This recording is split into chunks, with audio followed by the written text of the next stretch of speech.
ফালি আছ যে বিজেপি চৰকাৰে যে গেছ চিলিণ্ডাৰ দিছিলে নাপালি নেকি? ঐ গেছ চিলিণ্ডাৰ পালে কি হ'ব? তোৰ সেই গেছৰ দাম গৈ 1000ৰ ওপৰ পালেগৈ। আজি এমাহৰ বেছি হ'ল। যোৱাবাৰৰ গেছৰ ছাবচিডিৰ পইচাখিনি একাউণ্টত জমাই নহ'ল। এনেকৈ হ'লে কেনেকৈ চলিম কচোন? তই ঠিকেই কৈছ। ময়ো আজি সেই 2 মাহ ধৰি গেছৰ ছাবচিডিৰ পইচাখিনি পোৱাই নাই। এই আগৰ কংগ্ৰেছ চৰকাৰখনে ভাল আছিল। আমাৰ দৰে সাধাৰণ মানুহখিনিৰ এনে দুৰ্দশা হোৱা নাছিল। এইবাৰ কিন্তু আকৌ সেই কংগ্ৰেছকে জিকাম বুজিছ। তই ঠিকেই কৈছ।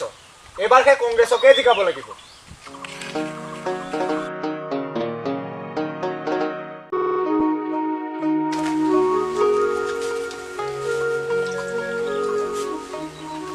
হেৰি শুনকচোন,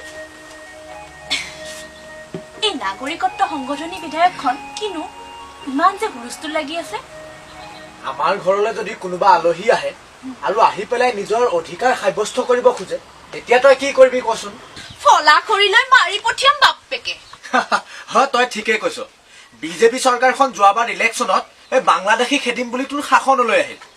এতিয়া বাংলাদেশী খেদাটো বাদেই বাংলাদেশী আনিবহে বিচাৰিছে। সেইটোনো আকৌ কেনেকুৱা কথা? সেয়া আমি মানি ল'ব নোৱাৰো দেই। আমাৰ দেশ, আমাৰ ৰাজ্য কেৱল আমাৰেই।